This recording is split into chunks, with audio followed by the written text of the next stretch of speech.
When I went and bought this, the only one they had in stock was one that took Glock 17 mags. Now I don't have a Glock. Maybe someday I'll get one. For now, I don't have one.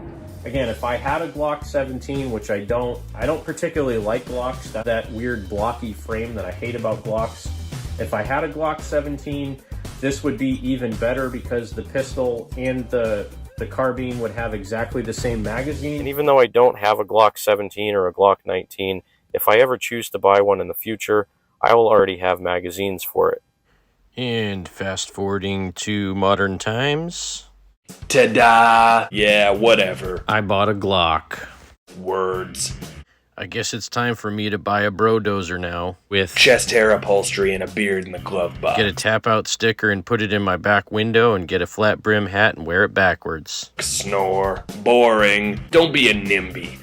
But contrary to popular belief, I did not buy a Glock just because they're trendy and tons of people out there already have them and everybody says they're super reliable and everybody says they're great guns, or because their aftermarket accessories are all over the place, or because they're, the perfect gun. No, not me. I got one because I already had a bunch of magazines that I could shoot out of my Glock, and I just needed something to put them in.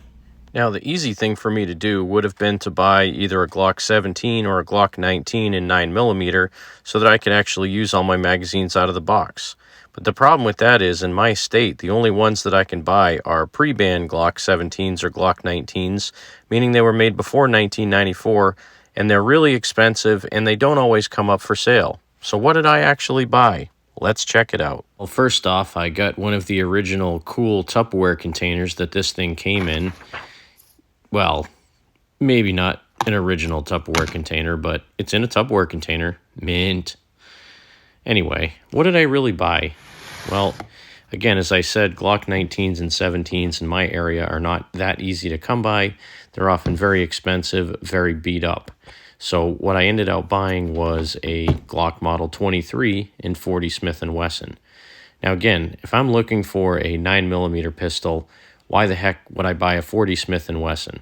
Well, I tried a bunch of different size frame Glocks and a bunch of different option Glocks, different 40s, a couple of compact 9s and things like that. And this one felt the best in my hand, and it was in the price range that I wanted to pay, and it was available. Now, this is a Gen 2, I believe, Glock 23. It's an older version. It does have some pretty good sights on it, and has some weird features. I think in the early 90s, Glock started putting this cutout in the lower portion of the frame so that the Austrian military could rip the magazines out of the gun if they ever got stuck from a malfunction in ammo. Because we know Glocks are perfect, so it couldn't be that they put it in there in case the gun ever failed. I believe there's supposed to be a little plug in the bottom of this grip, so I did order one of those, and when I get the butt plug in, I'll install it. Pierce Grips also makes a floor plate for the magazines that goes on there to take up the gap in the front of the frame so you don't pinch your fingers when you're shooting this thing, and I have some of those coming in as well. But getting back to the real reason I bought this gun in particular, the beauty about having a 40 Smith & Wesson Glock is that a lot of the parts on these frames are interchangeable. So with a 40 Smith & Wesson Glock, you can put either a 9mm conversion barrel or a 357 SIG conversion barrel in this gun, and using the appropriate magazine for the barrel, actually turn this into a multi-caliber firearm. So I have on order a conversion 9mm barrel, which basically the outside diameter of the barrel is a 40 Smith & Wesson, and it has a 9mm bore. And then all I have to do is use my Glock 19 or Glock 17 mags, and bam, now I have a multi-caliber firearm. And the reason I have so many Glock 17 mags, again, is because I've had a Kel-Tec Sub 2000, and now I have a Ruger PC carbine, and those both take Glock 17 mags. So here on the left, you can see the Glock 23 magazine. On the right, you can see a Glock 17 magazine. And dimensionally, they're the same. So the width, the height is a little bit different because the Glock 17 is a larger frame, but the dimensions of the magazine are the same so that you can drop it right into the gun.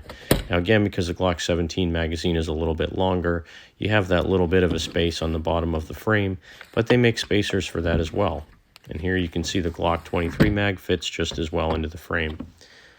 Now, not knowing the condition of this gun, the only other things that I really bought for this was a new replacement recoil spring, because if this gun is from the mid-90s, obviously I don't know what the condition of the recoil spring is.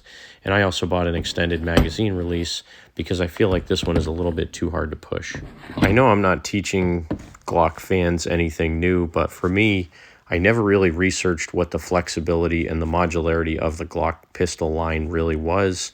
Being able to switch slides back and forth, barrels back and forth, and magazines back and forth really makes this a versatile gun, and I'm glad I have one. I'm also glad that now I have a same caliber firearm that can use Glock 17 magazines in a pistol and in a carbine.